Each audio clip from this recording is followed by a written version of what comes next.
Hi. This is this week's version before the election on who should be leading the church. Kim and I just watched a video by the Young Turks, which I know some of my religious friends hate with a cold hard passion.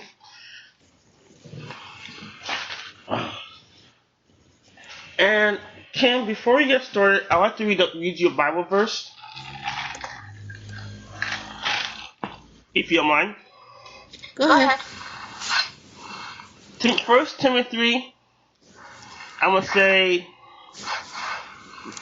chapter 3, verses 1 through 5. Here is a saying you can trust. If anyone wants to be a leader in the church, they want to do a good work for God and people. A leader must be free from blame. He must be faithful to his wife.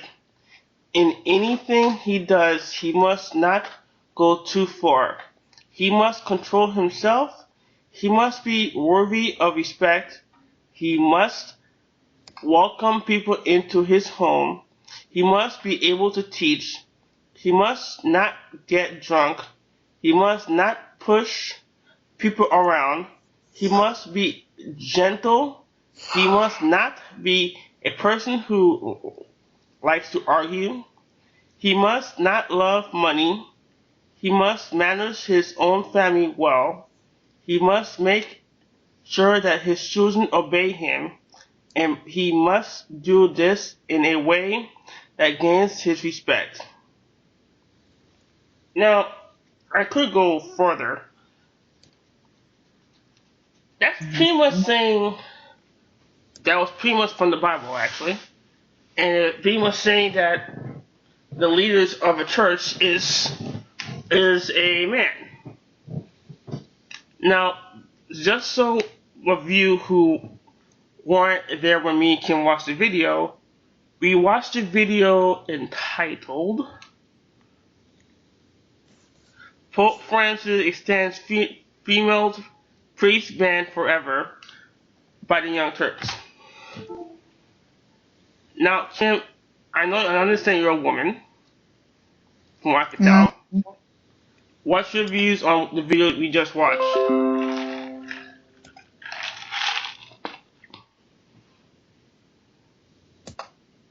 You're a woman?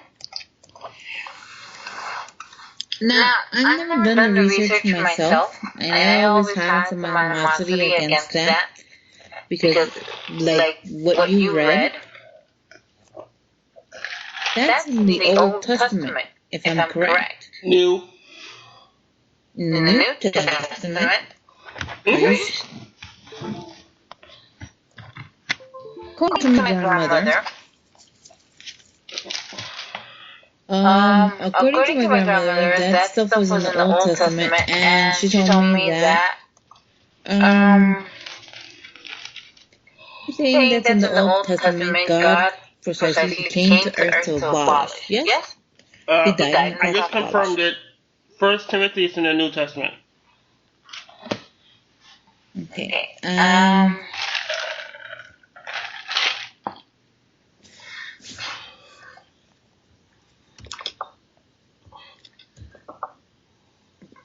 I don't know. That's rather complicated in that sense, because the translation from the Bible is kind of difficult. Yes? Mm-hmm. And every church has a different way to translate it. Hebrews, Catholics, Christians, Mormons, follow their own, whatever. Well, they follow their own thing, basically. And the Bible that the Christian, even Christians follow their own thing. I don't know what to agree with, being the fact that I have to go back, even as a woman myself, I have to doubt sometimes on women because from the beginning of time, we were the ones who initially screwed up. You're referring to Adam and Eve. I'm referring to Adam and Eve. If it hadn't been for the fact that we let the snake, the evil one, convince us of doing things that we were not supposed to be doing, he actually convinced us that the apple was actually good for us. And because of this, we took a bite. So I don't know, but in the back of my head, I have always thought that maybe this whole situation with women being leader of the church kind of difficult. I'm torn between yes and between no. I'm not going to be sexist and say you should never, you know that old saying in America, you should never send a woman to do a man's job. And there's some things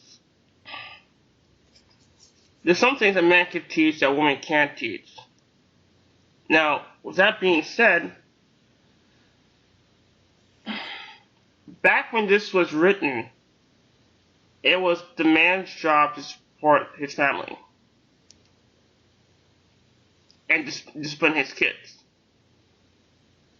Mm-hmm. Now we're talking about 2,000 years later. It's still the same thing. Regardless of whether the Bible was written 2,000 years ago, as in 1 year ago.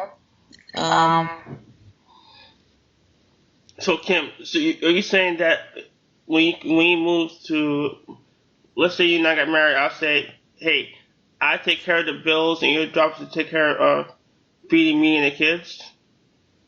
That's your job as a woman? Wouldn't that be kind of misogynistic and sexist? It is, but that's what it says in the Bible. That's the job. That's what. It's not misogynistic and sexist. Initially, the Bible, the word, it was when it was written, before it was written, it was the man's job to fend for the family.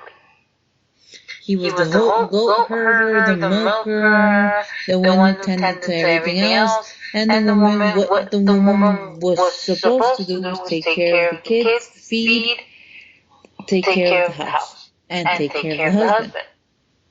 Was that not the job? Kim, I'm going to tell you a story. Unfortunately, the economy has forced us to do things, to go and do things that go beyond or go away from what was written.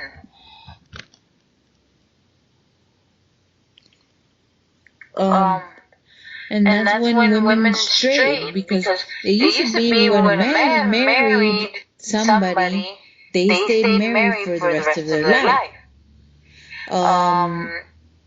It used to be it's in the Bible. Men couldn't have how many wives? And the 40? More than one. More than one. And 40. And that's in the Old Testament. Exactly. And you could have as many wives as you can afford. But Kim, nowadays they can't even do that. You just contradicted yourself. How did I contradict myself? Kim, you just said that the Bible said that men are allowed to have more than one wife. And I believe in a few blogs, I think it was our first blog together, that you said that you're not willing to share your husband. I think that was the exact word you used. But okay, fine. If that's contradicting myself, okay, fine.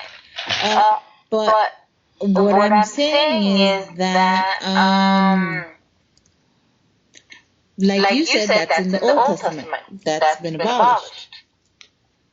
I'm just giving an example about how it used to be.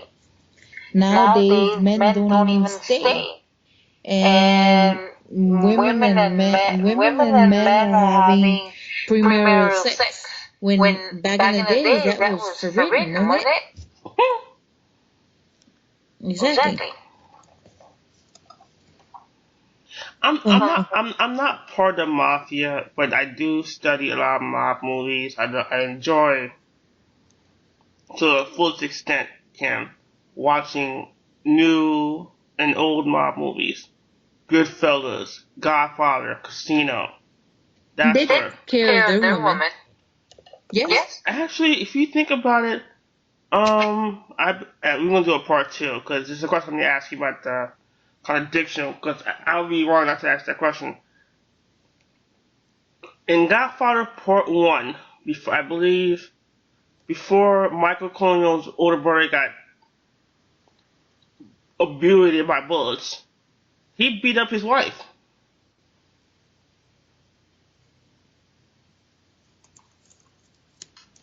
Now that I don't agree to. But nowadays, you beat up your wife, you're the bad guy. Obviously. It's always been bad. That's not you're the bad guy.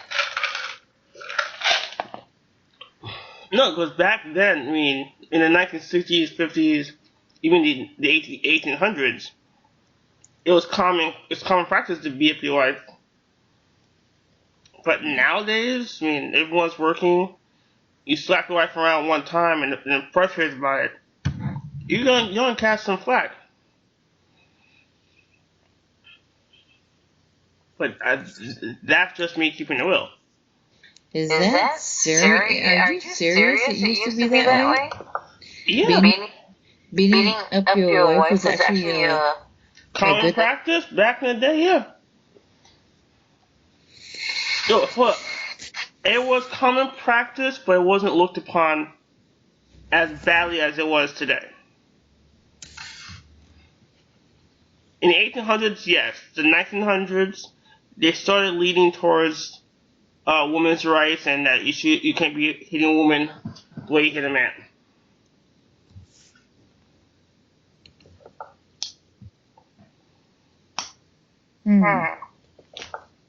And you are right. And I could find it during the next podcast. But you are right. They did say, the Bible does say that if you're gonna marry a second wife, you must treat her as well as the first wife. Mm-hmm. Now, I think there's several ways to interpret the interpretation of the Bible. There's a man running around. It's weird. Okay. A few years ago, there was a man running around Colombia in Bogota. Kim, Which is Kim, 1 second. Can I call you right back? Sure.